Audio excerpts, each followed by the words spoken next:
who we all are. We'll get to the topic. Gary's favorite films. We Films don't have Gary a- has opinions We have a on. title. I'll figure it out. We don't have a title. The Let's Pick on the Guest episode.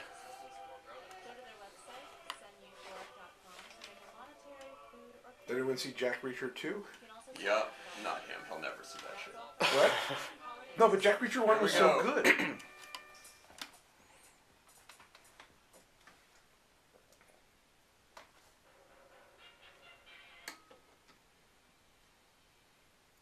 Welcome back.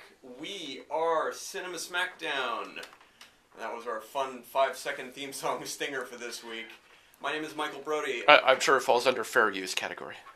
That was my good friend Shane Simmons, and we are joined today by a guest from out of town, Mr. Gary Sherman. Hi, glad to be here.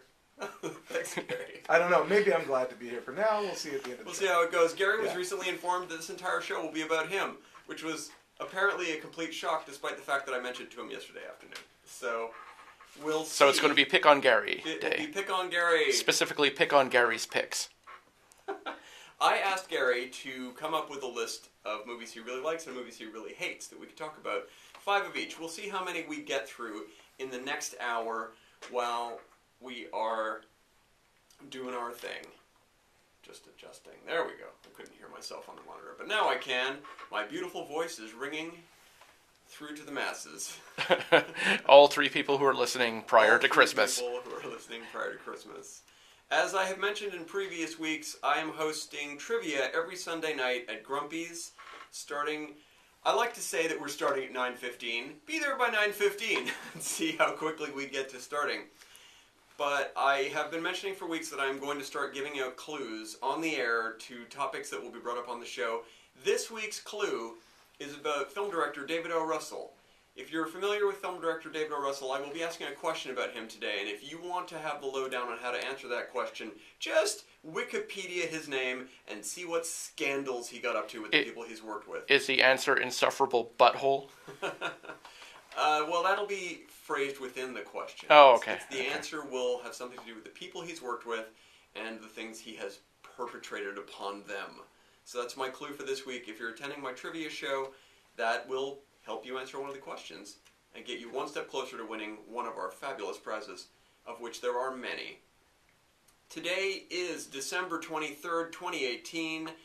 Our show is Cinema Smackdown. We are on CJLO 1690, and as I said, our topic today is movies Gary loves and hates that we're going to use as springboards to talk about various things. Gary, why don't you start us off? Tell us any film title that you love or hate, or tell us the title. We'll decide if you love or hate it. Well, I'll start with some of the best movies, like going back a little further, but I'll start with some classic Hitchcock. For me, these are 2 of my favorite movies, The 39 Steps and The Lady Vanishes. They're pretty much from the same period, and they both set up the template for like the kind of classic romantic mystery movies, spy thrillers, everything pretty much, I think, flows from these 2 movies. So that's a good place to start. Sure. You guys have seen them then?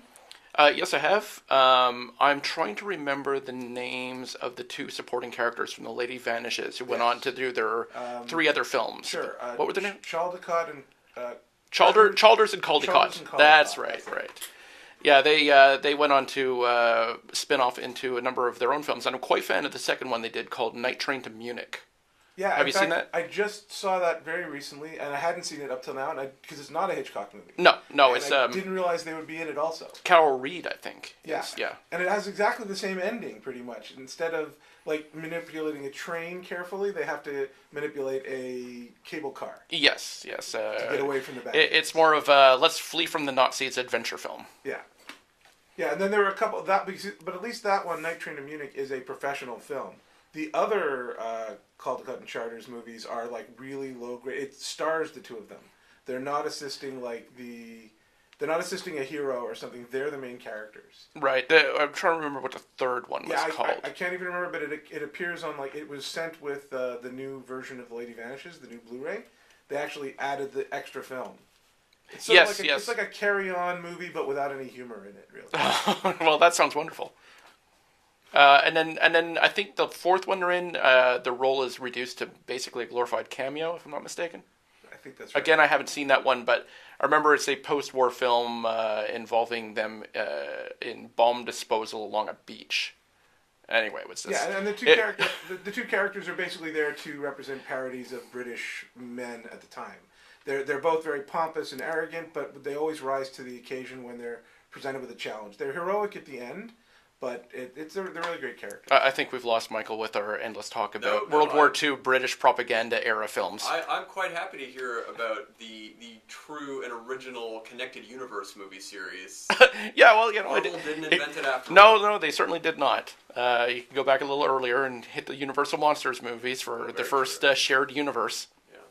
I'm aware of the Universal Monsters. I'm actually not aware of this series, and now I feel compelled to seek them all out.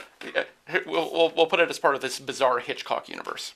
Yeah, well, the spy is sort of a spy genre, Connected Universe spy genre. I mean, spies don't just have one adventure and retire. They do go on to blow up trains and stop microfilms from being delivered, something along those lines. Yeah, right up until we kill them and have to recast him as George Lazenby. Briefly. It's like a blip. Yeah, well, blip, and then he gets killed, and then we bring the old guy back, and then we kill him, and then we bring the new guy back. I continue to argue that the best possible future for the James Bond franchise is to acknowledge that James Bond is a rank, not a person, and therefore... Achievement unlocked, James Bond. Exactly. I think that's actually why Danny Boyle left, apparently. I mean, there's so many rumors swirling around the latest film, but... Boyle wanted to do something like that. No, I know the reality. The reality is Danny Boyle was very, very serious about having a James Bond movie in which James Bond chewed off his own arm. But because they said no, he walked. Yeah, that sounds more like it. Well, we all know that James Bond would do it faster than 127 hours. God, I hope so. I think with a pocket knife he could probably... He would probably have an arm removal gadget from Q Branch. That's true. In a tooth. It would be one of little laser tooth, yeah. All right, so did we pick a specific movie for that one, or we were talking to Lady Vanishes? You're talking about all of them. Well, no, it's really those two movies are very similar. They both, I guess it would be the 39 Steps, which is also the classic accused man on the run from the cops and accused of a crime he didn't commit. And so that's really the best version of it. Sort of a template of what Hitchcock would do over and over again throughout his career. Now, it's interesting both your choices are British sound period Hitchcock, which is not where many people will go when they talk about Hitchcock. Mm-hmm. They'll usually pick something from the 50s, which is considered as golden era in Hollywood. Exactly, but I feel like the version of, if you've seen North by Northwest, if you've seen the 39 Steps, it's all the best features of... if you've seen North by Northwest, it contains all the best elements of the 39 Steps, but with obviously more polish. But the freshness of the original is better. There's more romanticism. Yeah, well, similar to that, I also always point to his from that same era, his original version of The Man Who Knew Too Much being superior to the 1950s remake starring Jimmy Stewart. It's almost like we talked about this last week. It's almost like it comes up all the time. Which is why we need a guest on to talk about his favorite films, because we might end up talking about something different for a change. It's because there were so many people who keep debating with you that Jimmy Stewart is clearly the superior man who knew too much. At least Tess isn't here, so we're almost certainly not going to talk about Star Wars. I'm good. I'm good. Yeah, great, fantastic, great. Let's no stick with that. Yeah. Tess, of course, is away on assignment. She has been deep undercover doing some investigative journalism for us. I hope she'll come back soon and fill us in on what this story that she's working on is. Can't wait to hear it. Can't wait to hear it. I believe she is hiding in a cabin somewhere this weekend for the holiday weekend, frantically typing away on a manual typewriter. Something along those lines. It puts an image in all of our minds, and I'm sure we can agree that's what it must be. The reality. Let's move on to your second film, Gary. Let's see. Again, love it or hate it. Go either way you like. Okay. I'll stick with Love It for the moment. It's 7 Days in May. This is a John Frankenheimer movie from the early 60s. Mm-hmm. It's basically a... Is it a Burt Lancaster movie? It is. Right. And Kirk Douglas. And Kirk Douglas, yes. Oh, in fact, the tough guys themselves. Burt Lancaster is the villain. No Dana Carvey in this one. You beat me by 1 second. Burt Lancaster is the villain. He's basically a extremely right-wing general who wants to basically take over the U.S. in a clean, bloodless coup. Right. And I think it's a great thriller. Frankenheimer also did The Manchurian Candidate, which also played on similar fears from a similar era. But used a lot more playing cards. Yes, a lot more playing cards in that one, and Angela Lansbury. Angela Lansbury looking remarkably the same as she does today. That woman is some kind of weird old person vampire. She was always old, and yet. Yes, well, wasn't she actually younger than the man who was playing her son in that No, film? She was a couple years Or was it? She was a couple years older. Couple years Okay, older. It would have been Handful of pretty years. obscene. it was close. They're very close, though. Yeah, it was very close. In She's- North by Northwest, Cary Grant's mother is only 5 years older than him. Right. Okay. That's another one. Since you brought that title up. Yeah. It's her career has been matronly. We'll put it that way throughout for decades. She's the Cabot Cove Killer. Yes, She's yeah. well known from TV. Yeah, I really want to see her go up against Dexter. Oh, that would have been awesome. That is such an in-joke. If I'm sure anyone listening will be baffled. Google No, we all know Jessica Fletcher was a serial killer who was responsible for all those murders. I don't even know how many episodes of that show there was, but you can pretty much guarantee that however many episodes there were, that's how many people she secretly killed. Doesn't matter if the show didn't tell you or not. That's what was happening. I think Columbo was also secretly a serial killer. I think an argument can be made that any detective who solves a few too many cases is probably responsible for them. But, TV is very biased. I'd like to show it from a different angle. We were talking about 7 Days in May, though. Yeah. Have you seen it or? Yes. Yeah. But far back enough that it's mostly I remember the ending more than I do the film. Right. I find that it's a very political film. It's all about the machinations and of government, and I think it really applies well to today. So in the whole Trump thing, I know no one wants to talk about that, but it's interesting to watch a movie like this, and it makes you think about what could happen. Of course. Yeah. Well, I'm always amazed by that period of John Frankenheimer's career because he really went off the edge in the 70s where he was making a lot of flops. But for a good long period in the 1960s, he had one of the most unparalleled string of successes I've ever seen from any filmmaker. So in addition to 7 Days in May and The Manchurian Candidate, we also had The Birdman for Alcatraz. The Train. The Train, which is a often forgotten but wonderful little thriller with Burt Lancaster again. We had Seconds with Rock Hudson. Which is the most beautiful and demented film I've ever seen. Yeah. Like an extended, almost obscene Twilight Zone episode. It's extremely rough in its own weird way. Yeah, it's depressing and harsh. And the general concept of it is just so odd. It really feels like a current episode of Black Mirror. Yeah, it has a science fiction element to it, and yeah, I would say it would fit right in with the Black Mirror type material. And there just aren't enough Rock Hudson Black Mirror episodes, so I think that they should fix that. I bet you could cut that movie into a perfect Black Mirror episode. Update the music a little bit, trim out a little bit of the fat in that film. It would probably be pretty great. Yeah, with an ending that would absolutely fit right in, because that ending is disturbing. Yeah, there you go. High praise. So yeah, Frankenheimer was a very interesting director who had a huge series of misfires in the 70s into the 80s. He was directing pretty schlocky action films in the 80s, and he made a comeback in 1998, I believe, with Ronin, which everybody took notice of, and it sort of relaunched him for about 3 years until he died, because he died not long after that. Right. As we've mentioned Reindeer Games was his last Reindeer movie? Games was his last official theatrical film. Theatrical film. Yeah, he made a TV movie after that, but we are both fans of, I'm especially the director's cut of I'm Reindeer a Games. huge fan of the movie Reindeer Games, but I will be the first person to say it is a ridiculous film. I think it's an accomplished ridiculous film, but it is I would say it is almost as silly as a film we're going to talk about when we come back after these messages. We'll be right back in a moment while you hear these delightful holiday thoughts. And what would that be? Oh, it's Sex Assault. Which film? Sorry? It's the this is the Okay, we're gonna go with Hudson Hawk.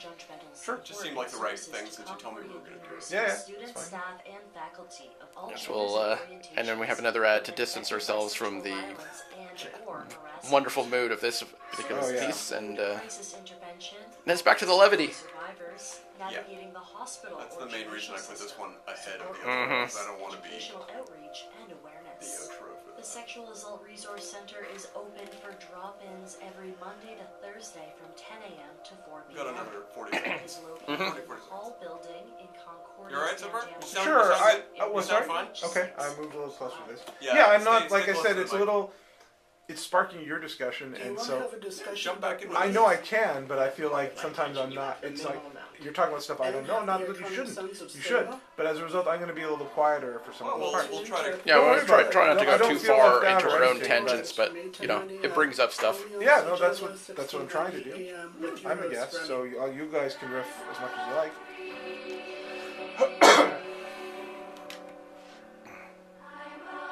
Alright, we're just about back, and we are back.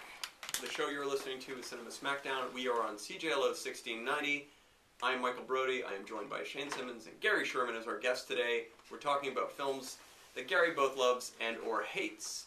I asked him to compile a little list for us to have a springboard to talk about. We were just talking about Reindeer Games, which is a ridiculous thriller that Frankenheimer made in the later stages of his career, and I said that, It's ridiculous until you see the director's cut and realize it's supposed to be a dark comedy. yeah, it's a dark comedy.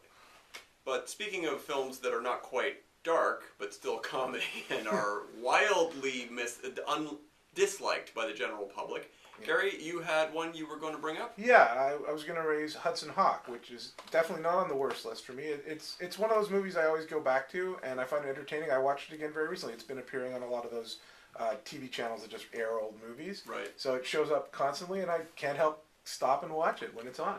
This Probably is, just stuff that's super cheap. I think that's I that's my guess. I think Hudson Hawk is one of those films that is either universally, secretly beloved, or I just happen to know everyone on Earth who actually likes that film. Now, I think that we're the right age probably to really appreciate it because it was made at a time we were growing up. We saw it when we were younger. We got all the jokes. We get all the time references because it's a very dated movie.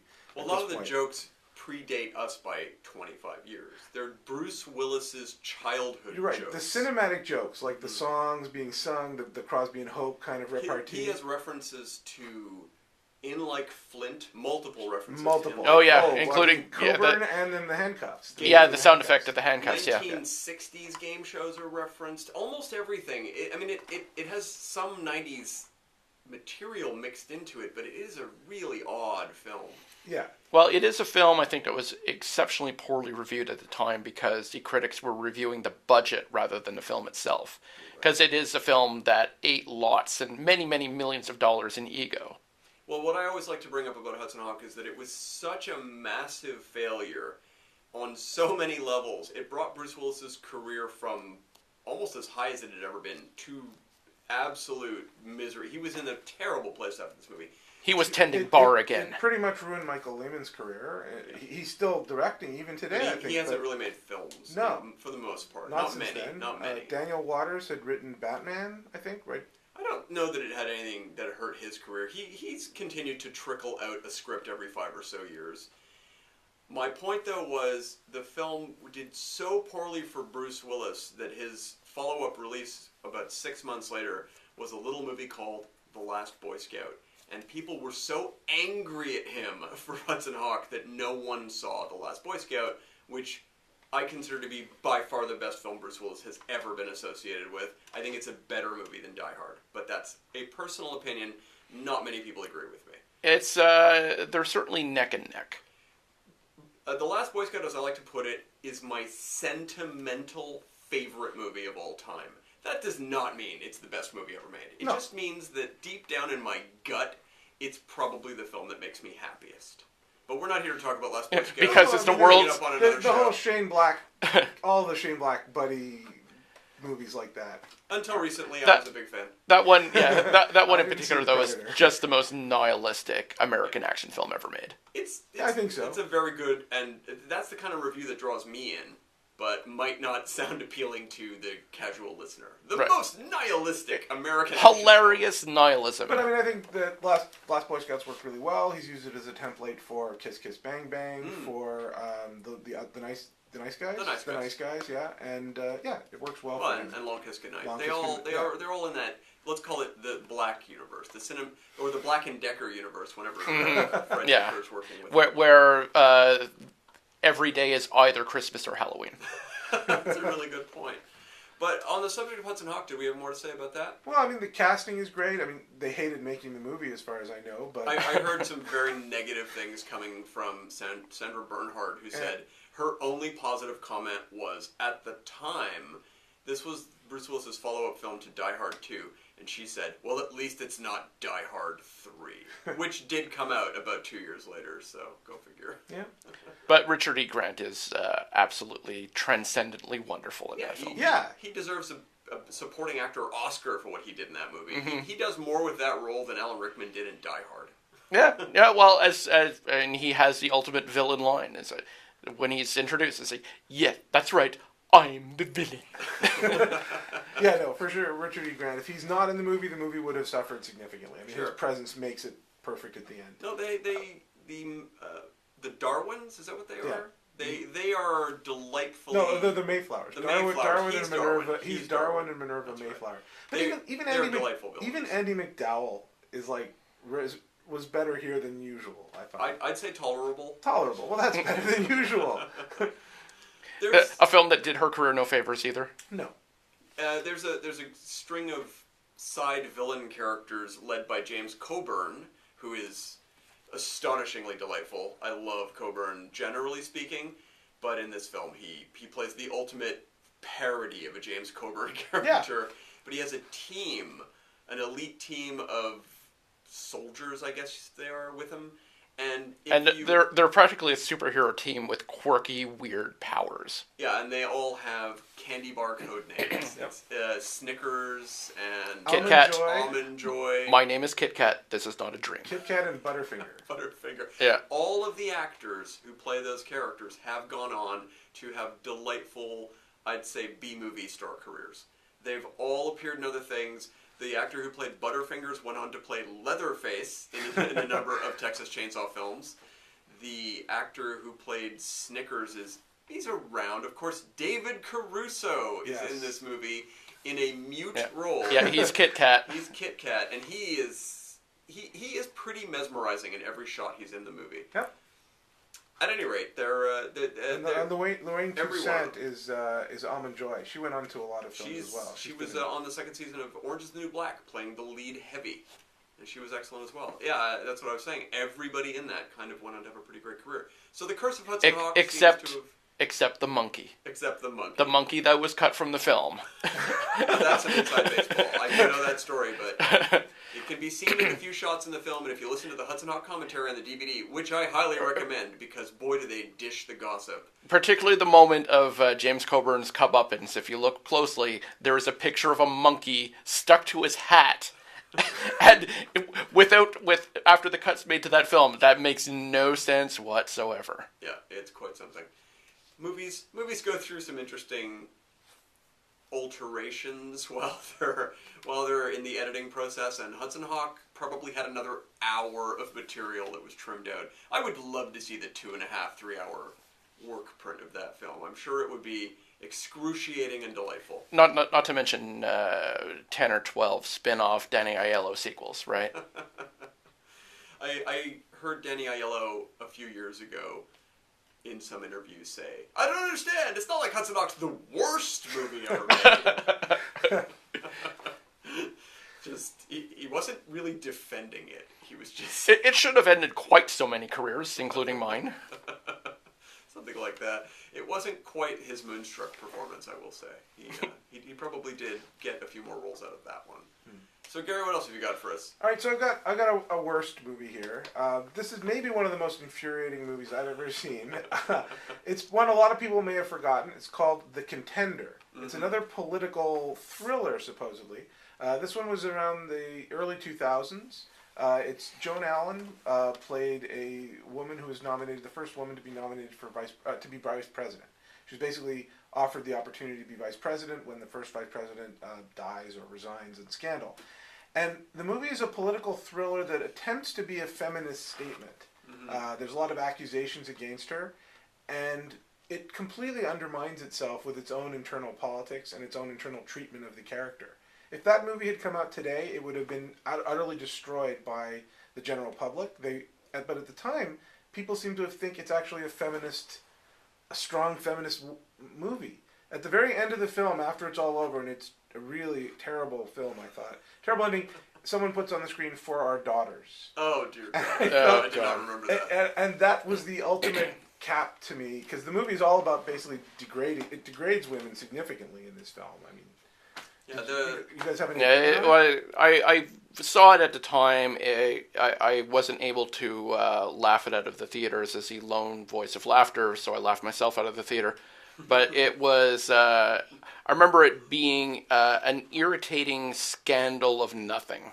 Mm-hmm. That was sort of the central point of the film, and I just found that infuriating. Well, it's yet another one of these movies where the entire film is based around somebody's integrity or someone's unwillingness to do something a certain way, and the story is built in a certain fashion where there's an incident, and then the woman who's got the nomination for vice president is accused of having done something, and she will not say whether or not she did it. She refuses to acknowledge this information. That is her point of pride, and where her dignity lies is she will never, ever acknowledge. And it's in her personal life, so it's not like something that was important to anybody. She did this thing she's accused of. And that's a fine point to take. You can take that in a story. But of course, it's a movie, so in the last 10 minutes they have to give you a definitive answer whether or not it's her. And it just kills it. It destroys the tiniest amount of interest I might have had in that plot. That, well, we need to give you, the audience, a definitive answer. Otherwise, well, if you're giving us the answer, then why wouldn't you give it to the public? It makes no sense. Imagine if the film and play of doubt, what the whole movie about the doubt about whether the guy did it or not. And at the end it said, but by the way, he didn't do it. Exactly. Yeah, it is kind of like that. And I think Spielberg exec produced this movie and did a lot to the movie after. I'm not defending Rod Lurie, who I think is a really bad writer and director, frankly, but Spielberg edited it, added music, tried to make it into one of his types of movies, where it's sort of happy ending. You mean like everyone feels Poltergeist? Good. Well, not quite like Poltergeist, no. But he took a very active role here, so the ending could even have been Spielberg's decision to make that, to let the public know that. That's Feeling like, possible. because I mean, his movies, he never wants to leave the audience with a bad feeling, or rarely does. That would be a good topic for a future episode. Movies that make perfect sense until the last 10 minutes when the studio forced them to add an explanation. When they burned down all the ambiguity. Yeah. Well, like High Tension. Oh God, that's a good example. A lot of movies that make perfect sense right up until a certain reveal, and you say, "Studio note, huh?" Yeah. All right, so that's our joyful thoughts on The Contender. What's your next film on the list, Gary? I'm gonna say a movie I really enjoy. It's again shown up a lot on TV recently on the Old Movies channel, so I happen to have caught it and reminded myself that I really enjoyed it. It's a bit of a controversial choice. Shakespeare in Love. Wait, it's not controversial in that it is the Best Picture Oscar winner. Yes, but it also ranks. If you ever, it is also considered one of just a handful of films that are the worst film to have won Best Picture. That's exactly what I was going to say. It's usually listed at the top of the list for worst films. It's usually between that and Driving Miss Daisy. Right. So I find I'm always irritated when I see that, because I feel like I remember seeing the movie in the theaters and really enjoying it. I remember seeing Saving Private Ryan as well, and feeling Saving Private Ryan technically is a really well-made movie, but it's very manipulative and forceful. Whereas Shakespeare in Love, I find the dialogue, the plotting, the way it sort of sets up the pastiche of all the Shakespeare elements, it's like a great class of Shakespeare trivia, all in one movie, that I still feel has a good, strong plot. I recently saw Romeo and Juliet, actually. You mean the Baz Luhrmann version? No. I mean Franco Zeffirelli version. No, I mean a play, like a Stratford Theatre. Real world? We don't talk real world here, Gary. Stratford Theatre play. And anyways, as I was watching it, I thought to myself, I like the way they told this in Shakespeare in Love better. Like this, the concepts of love and like you have to give up things. I just felt like they did it well. The one thing I'll say is the co-writer of the screenplay for Shakespeare in Love with Tom Stoppard, the esteemed British playwright. He is a delightful writer. He wrote Rosencrantz and Guildenstern Are Dead, The Real Inspector Hound. He is the screenwriter of Terry Gilliam's Brazil, but little known fact, and also script doctor of many things. We're talk about Star Wars. I realized it's like, I was going to invoke the Star Wars name. It's like, no, okay, forget it. Forget that point of trivia. Well, we We don't need to know it. We would have been out a lot faster if you'd just said it. Tom Stoppard, Ghostwriter on Star Wars: Revenge of the Sith. No, not you don't need that credit in your career. He fixed that. Well, little known fact about Tom Stoppard, his favorite radio station is CJLO 1690, which happens to be the one you're listening to. In fact, he wrote that line. He's just for us. This entire episode. You are listening to Cinema Smackdown. We are here today talking about some of Gary Sherman's least and most favorite films. And now we're on to Shakespeare in Love, which is one of his favorite and one of my least favorite. Well, its greatest sin is that it's very, very light. I don't remember, and I'm not looking it up. Did Gwyneth Paltrow win an Oscar? She did. So I'm not saying that's the greatest thing in the movie. Literally won an Oscar for exposing her breasts. That's impressive. Sharon Stone did not win an Oscar. Better than her current career of shilling for four-figured vibrators that are plated in gold and silver. Or just pieces of jade. Watching the movie, her performance is good. It's not necessarily the best of the year, and maybe doesn't deserve it, but whoever wins. The best performances never win the Oscars. But it is a good performance. It's not bad. Joseph Fiennes is a little weak, and Ben Affleck is not that good here. He's just playing That's Ben my Affleck. recollection. I remember Ben Affleck being miscast. He's just playing Ben Affleck. Yeah. He's there because he was dating Gwyneth Paltrow at the time, and so... And I believe he was also dating Harvey Weinstein. That's entirely possible. Probably what was really That's entirely possible. And I guess the fact that this is a Harvey Weinstein product with everything that goes into it, that probably hurts it today. Certainly, since anything with Harvey Weinstein... I wouldn't call this a film that's associated so closely with him that we all have to... That would be... What was his 1980 horror movie? Blood Farm or something?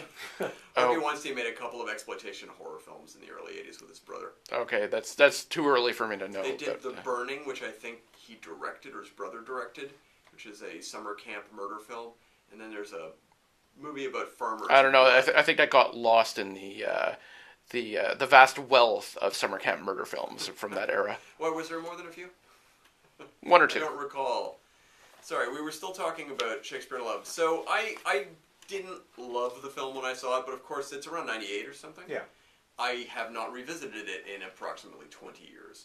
As you can see, though, I still remember the fact that Gwyneth Paltrow is nude in a large portion of this movie. I mean, large enough that I recollect thinking, this is a really long scene of her boobs showing. Well, that's true, but again, the movie still is... I'd recommend trying it again. I understood... The supporting cast beyond the main leads is actually fantastic. There's like tons of great actors in it. There must be great British actors. Colin Firth, Rupert Everett, Jeffrey Rush, Judi Dench, Imelda Staunton, and a whole bunch of like really good actors. Oh, yeah, I'm sure... I think it's one of those happy things where... I don't really like Shakespeare, but I wish I was the kind of person who did like Shakespeare. This movie is easy to watch. That's kind of how I felt. I felt it was a little bit pushed as Shakespeare for people who just can't get through Shakespeare. You know, the happier, for more, the masses, let's say. The cuter, the tidied up version. But it does suggest a sort of inspiration for why Shakespeare, if it's not true, of course, but it's like this might have motivated Shakespeare to write what he wrote.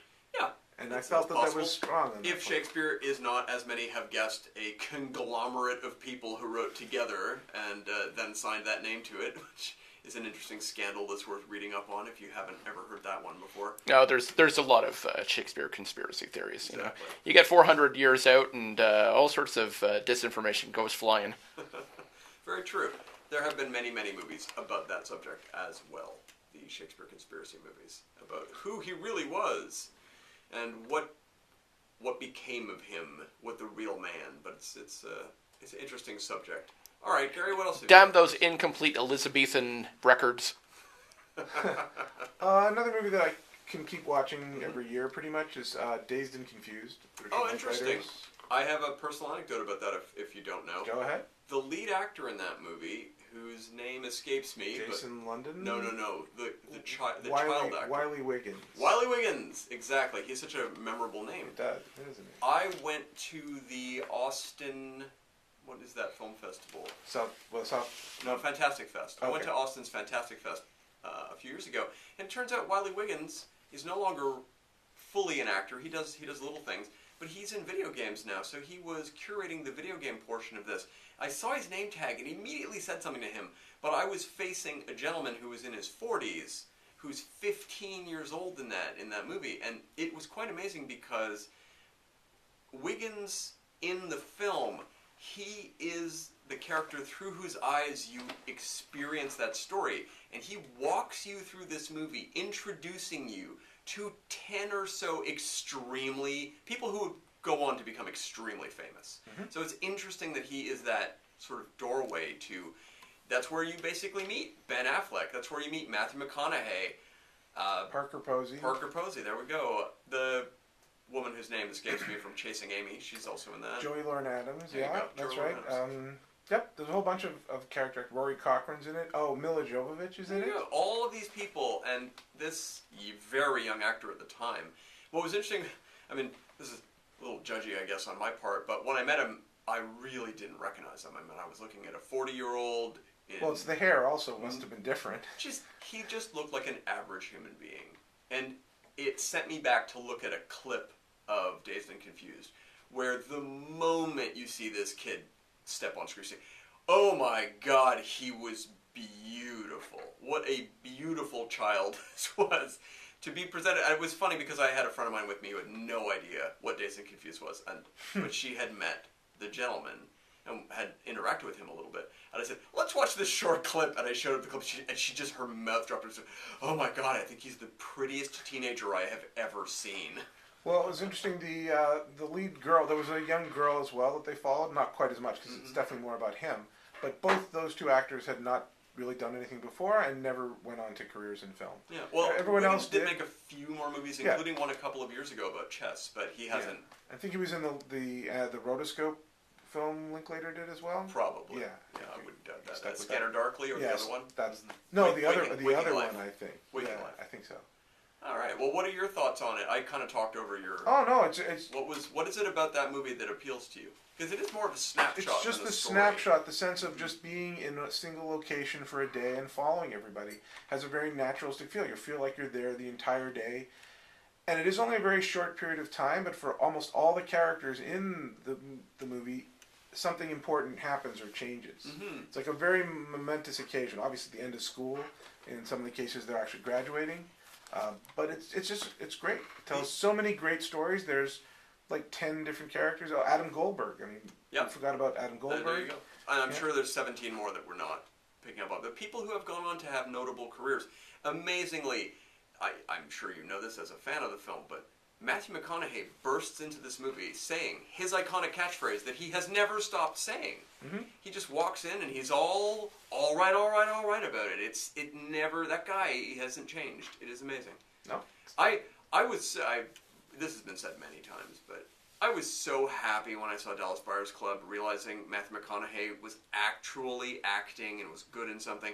I rooted for him to win that Oscar, and when he won that Oscar, I was right on his side until the moment he opened his mouth for that acceptance speech. It is the most egotistical, offensive speech I think I've ever heard. He basically grabbed the microphone and said, "You have no idea how much I deserve this. I'm better than all of you." Everyone was rooting for Jared Leto as well, and then after that, Exactly. he completely wiped out all of any support he might have. If Jared Leto gets around to making another good movie, maybe we'll be back on board. People don't really realize this, but if you look at his film career, he has done everything humanly possible to distance himself from being a pretty boy. Look at his role in Fight Club, where he's a pretty boy for a little while. Until he gets his face smashed in, yeah. Or look at his Mark David Chapman movie. Dear Lord, that people talk about Robert De Niro in Raging Bull. Watch Jared Leto play Mark David Chapman. Didn't you think he was pretty as Juggalo Joker? I don't know. He pretty much fit right in with the Insane Clown Posse fans. Didn't really strike me. No, it's interesting that there have been so many interpretations of the Joker over the years, and most of them kind of work until this one. Yeah. This is the one where you see it and you just say, this is really not working for me on so many levels. It's funny too because he had the chops. He was the guy say, "Oh, you know what? He could do a really interesting Joker." Oh, this is like from the moment that first still of what the design was going to be for his character with all those stupid tattoos. The Joker covered in Joker fanboy tattoos was a killer. It was over designed, but that entire movie is a huge mess of epic proportions. Which is good news, they're making sequels, so we'll be able to enjoy those soon. Although I hear James Gunn might direct the next one, so I will buy a ticket if that happens.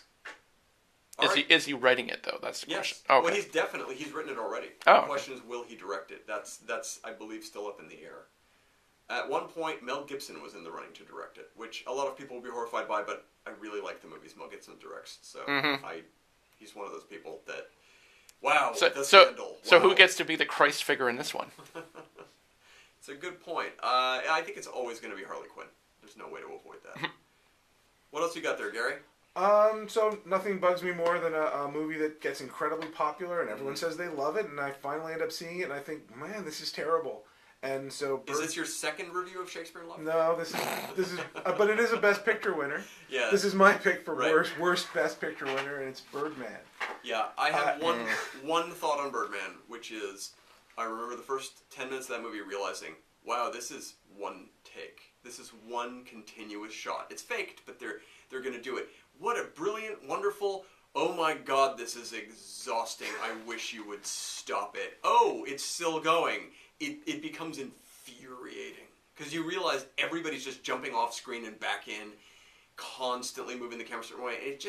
It ceased to be charming to me. Right, it's a gimmick, but the rest of the story is irritating, and it doesn't really make any sense. It's just, I'm not saying it's a rough movie. Yeah, it's supposed to be bizarre in its concept, but it's just not interesting. I thought. Well, it was an important dry run rehearsal for Michael Keaton to play the Vulture. Hey, I'm all for that. Michael Keaton was nominated for Best Actor, and although I didn't like the movie and didn't even really like him in it, I would have been overjoyed if they had given Michael Keaton a Best Actor nod. Instead, they gave it to the guy who sat in a wheelchair and shook for 2 hours in just the worst performance. It was, and you could see the moment in the room at the Academy Awards when Michael Keaton was named. The entire audience just they were fired up. They were electric. Everyone was. They were just. We don't care what happens. We just want to celebrate this man. And then the other guy won, and they were like, I guess. Yeah, I mean, Keaton's performance was the thing worth celebrating about Birdman, but that's it. Tell us some more about what's wrong with Birdman. I don't know, just the characters, like the scenes with him and Ed Norton. They have the same scenes back and forth where they each try to like freak each other out about their horrible childhood. It seems so fake. The scene where Lindsay Krause, I think, plays the critic, and he has that scene where he, I think maybe people like that because it was an actor sort of taking down a critic for being fake and hypocritical. Hollywood loves Hollywood, so anything that seems to remind them of, well, I work so hard on my roles, I should be acknowledged, gets Oscar nods. Look what's happening this year. What's our big film that we're gonna have A Star Is Born thrust upon us as the big Oscar contender because, well, it's show business and it's so true. My life is just like their lives. Look how hard it was for them till they made it. They gave Oscars to La La Land. I mean, and then they took them away. It should have retroactively taken them all away. But go on. Yeah, I wasn't a big fan of Emma Stone in Birdman either. I just feel the ending, the last scene tacked on at the hospital. It's another movie that should end when, spoiler alert, should I spoil it? No, go ahead. Okay, well, at the end when he shoots himself in the head, he should have died right there. But I think he did. He does. He does. Yes, I think he does too. But then the last scene doesn't make any sense. It didn't make any sense. I wouldn't say it doesn't make sense. Well, I would more argue it's not good. It makes sense if it's entirely in his head, the last scene. But the movie goes out of its way to try to suggest that it's not. Arguably, the entire movie is in his head. I mean, if you remember, the very first thing in the film is Michael Keaton levitating.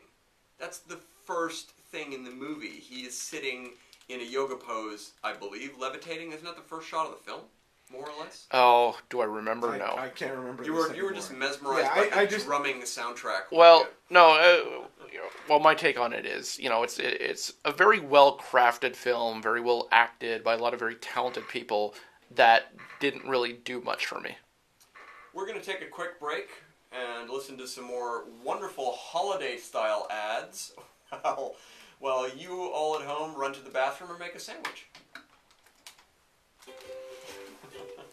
No one can make a sandwich that fast. No one. Yeah, this is only 49 seconds. CJLO's Both got you ads. covered. From on-air ads to website manners and even live broadcasts, we got it all. Check out www.cjlo.com/advertise for more information and the ways we can help you promote your event. CJLO, we're getting louder. I never listened to it before. We're getting louder. Do you want to have a discussion about movies? Already pretending to be a Costigan from South Boston. Every weekend, son. And have the iconic sounds of cinema?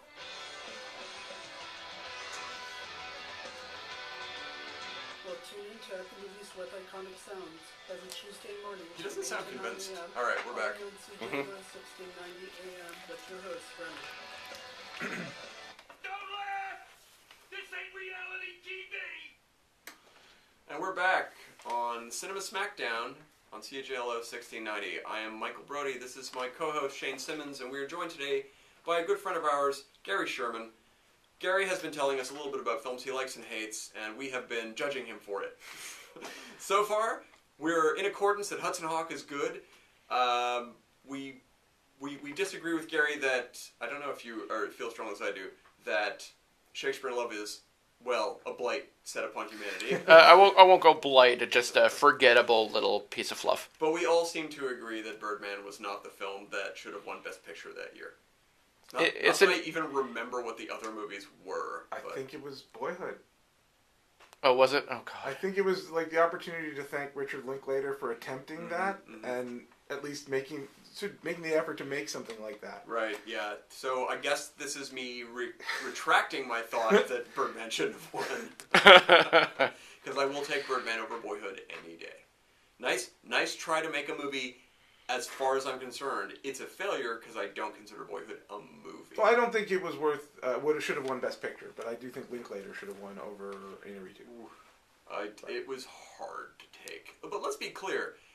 Boyhood is a movie that he shot for 15 years, but he only shot it 3 days a year. It's not like he worked that hard on it, okay? Yeah, see, the slowest time-lapse photography film ever made. Exactly. I don't know. If I had found one thing in that movie compelling, I might say something else, but I didn't. I did not find the relationship between the children and their parents compelling. I mean, I guess I found Patricia Arquette's slow weight gain throughout the film sort of compelling. I felt the age gain from the kids, the fact that they grew up over the course of the movie was something interesting to watch. And you can get that from documentaries also. The 7-Up series has accomplished that as well. So it's not unique. I didn't get drawn into anything about them, and the time lapses meant that you were always playing catch up in some sense. And they never really gave you any depth though into their That's it. stories. Their stories were never important. Like there were no big moments during the movie. If the spaces between vignettes had felt a little heavier, a little more in well thought out, more character based in some capacity, I might have enjoyed the film. But I just found them, they just sort of dropped this in, and the main kid was so dull. Yeah. You like to play video games? Wow. Well, you place a bet on a kid when he's 7, and you can't guarantee that he's going to be all that interesting. It's nothing to do with the actor. He was fine.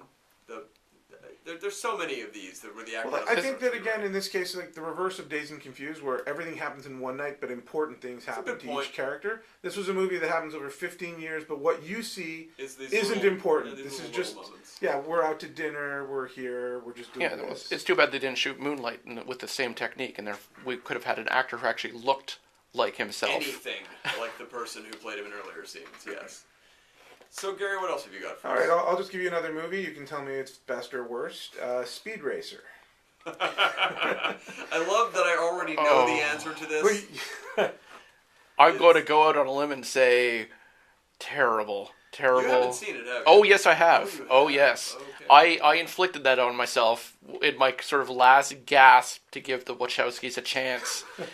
And I was not rewarded for my efforts. Well, I will quickly interject that while the Wachowskis have failed me on a number of levels, they have failed me for the last time.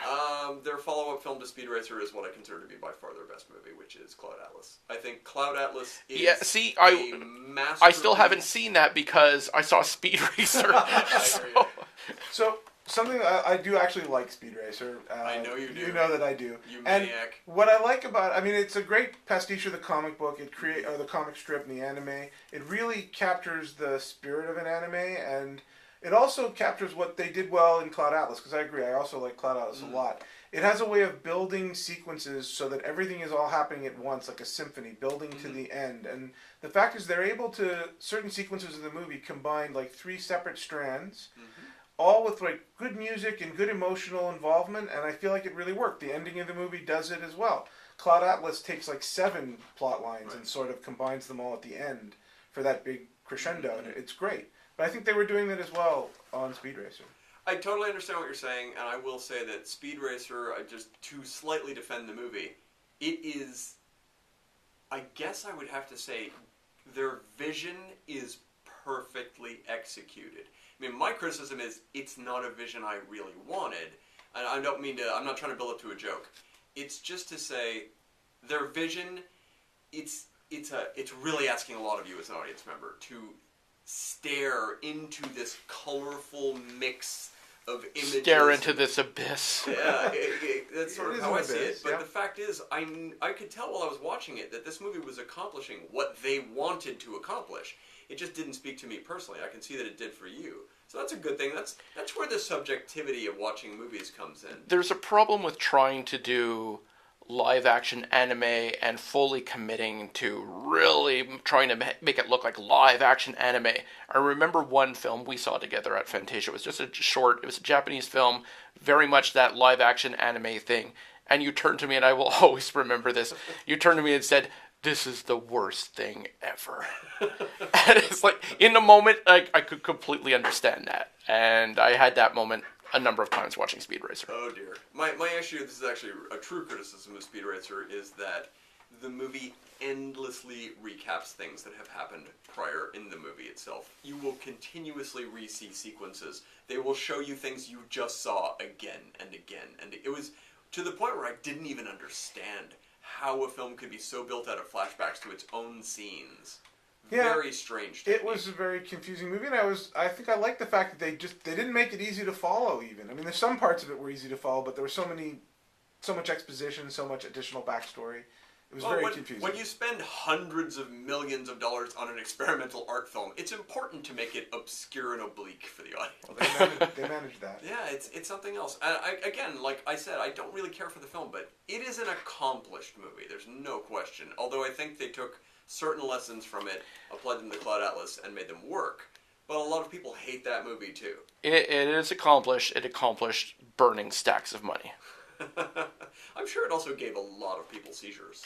Oh, well, that too. Oh, so bonus. It definitely has that. Oh, hey, speak of seizures, we should bring up one of Gary's other less favorite films. One film that actually had to have a seizure warning added to the box office ticket booth. Oh yes, we were discussing this outside.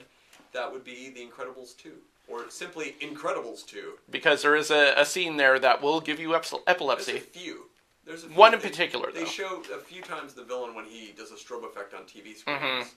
So Gary, tell us your take on Incredibles 2. Yeah, not a big fan of Incredibles 2. I was, when it was finally announced and put forward, I was a little worried because I felt they shouldn't go back to the well on that one. A little too much time might have passed. Yeah, I know. I mean, I understand why they want to go back to the well. The first movie was great, made a ton of money. Surely the second one would do well also, but I had a feeling from what I saw that this was not going to be all that impressive. I didn't like the fact that the kids hadn't aged, that it was essentially the next day, because I felt it's been 15 years since the previous movie. Whereas the Toy Story movies have actually leapt forward in time in a much more interesting way. I'm only bringing it up because it's the same company. Yeah, I mean, they've revealed like that the little baby had powers. It's like this is the next day. How much will have changed? Well, it turns out they completely, basically reversed the results of the first movie. So at the end of the day, everything they have to do in the first movie, which is reestablish the need to be a superhero again, they have to do it again in this movie. So, but beyond that, I didn't find the movie that interesting. I mean, it sets up that Elastigirl is going to have a whole bunch of, like, it's going to be her movie. She's going to take the reins of the film. But most of the original stuff in the story was actually Mr. Incredible forced to become a house husband and raise the kids. It does feel, while they make it seem as though it's going to be her story is pretty sidelined compared to what his realizations are. Yeah, he His gets all the character development growth. Yeah, it's is funny. a lot In bigger the original than- film, the adventure he goes on is interesting and compelling, whereas in this film, his mundane household activities are more compelling than what else is happening. It's not to say that there's a lot of good stuff in this movie. The scene with Jack and the raccoon is great. Yes, that is the high That's point of definitely the high point of the movie. And frankly, the most of this story with the kids is pretty good. I don't mind that. There was some growth, some character growth, some interesting storyline. Not interesting, but Well, while I know you could probably talk about it for another hour, I wanted to take a moment here to give Shane a chance. He wanted to bring up a promotional offer he's doing tomorrow. Oh no, I'm going to kill the joy by mentioning that. That's yes, right. I have. Let's talk shop, baby. Just for Christmas, 2 of my novels are free on Amazon tomorrow, which are Necropolis and Sex Tape. Oh. Sex Tape in particular being a Christmas-themed mystery thriller. Well, I highly recommend everybody give these a shot because there are sequel books coming in the near future. That is right. Both of which are very interesting reads. So that's great. Tell them your name again and where they can find you. Yeah. So starting tomorrow and through to the end of the week, check me out, Shane Simmons, at various Amazon locations. Look for my books, and Necropolis and Sex Tape in particular will be free, but the rest are also available for Kindle Unlimited subscribers. If you're subscribed to that service, you can read them for free. Yeah, and a good read, one and all. The Netflix of books. The Netflix of books, very true. I have mentioned that I am hosting trivia every Sunday night at Grumpy's, which is in downtown Montreal on 1242, I think, Bishop Street. I don't have a piece of paper in front of me. The one next to the Smoking Ruins. The one next to the smoking ruins of the Irish Embassy? Yeah. Yeah. Irish Empire. That's not quite the same. That's the Smoking Ruins too. There's a piece of trivia for you. This block caught fire last year, and 5 or 8 businesses went down, including the bar that shares a wall with Grumpy's. They closed forever. Grumpy's just slightly below them, but sharing a wall. Still there. Nothing can kill Grumpy's. You can't kill a good dive bar. So it is in downtown Montreal. We do trivia there every single Sunday night, starting at around 9:15. I am the host. We have a great time. As I like to say, it is the best damn trivia in Montreal. It is worth your time to come down. I gave you a clue at the top of the show as to what one of the answers will be, which gets you 1 point closer to winning our fabulous prizes. And we do have some very fabulous prizes. Come down to find out what they are. They're very interesting. Gary, it's been a pleasure having you on today. Yeah, thanks for having me. I'll come back. We've got another minute. Why don't you just give us the titles that you had ready to talk about that we didn't quite get to? You had 1 or 2? I had a couple more. I was said Akira, another classic Japanese anime. Are you pro or con Akira? Oh, pro. I saw it in the theaters when they sent it on an international tour, like only to a couple of indie theaters, and just blew me away. I'd been reading the manga, so I really wanted to see it, and it was fantastic. So that's a great movie. 2001, another classic. In fact, a lot of similarities to movies like Akira and. Yeah, and also very polarizing. Yeah. More loved, but a little hated by some, loved by many. Yeah, for bad movies, there's a lot of Spielberg films. I do like a lot of his work, but the way he ends his movies, often like War of the Worlds, Minority Report, they become bad movies just based on the last 15 years. Minority Report falls into one of those. The epilogues and extra acts they don't need. They kill the movie. They kill the films. There are quite a few of those out there. Let's see, what are we up to? We are Cinema Smackdown. We have had a lovely time having our hour on CJLO 1690. But we can't wait to get back to the Robo DJ. We can't wait to get back to the Robo DJ. So without further ado, I think we're going to jump back into that. For those of you at home who've been desperately I'm sure it'll all be Christmas music, right? No, it seems, at least from the snippet I caught on the way in. It's a bunch of stuff you've never heard of. It's a bunch of stuff I've never heard of, so let's give the Robo DJ his due. You guys have a great weekend, and we'll see you next Sunday. And don't forget to tip your Robo DJ. That was a good out. Sometimes it's hard to have a nice, and Sign we're off? done. Oh, absolutely. Yeah. No, for sure. Well, what I was realizing is if we don't stop before the hour, the auto recording cuts off.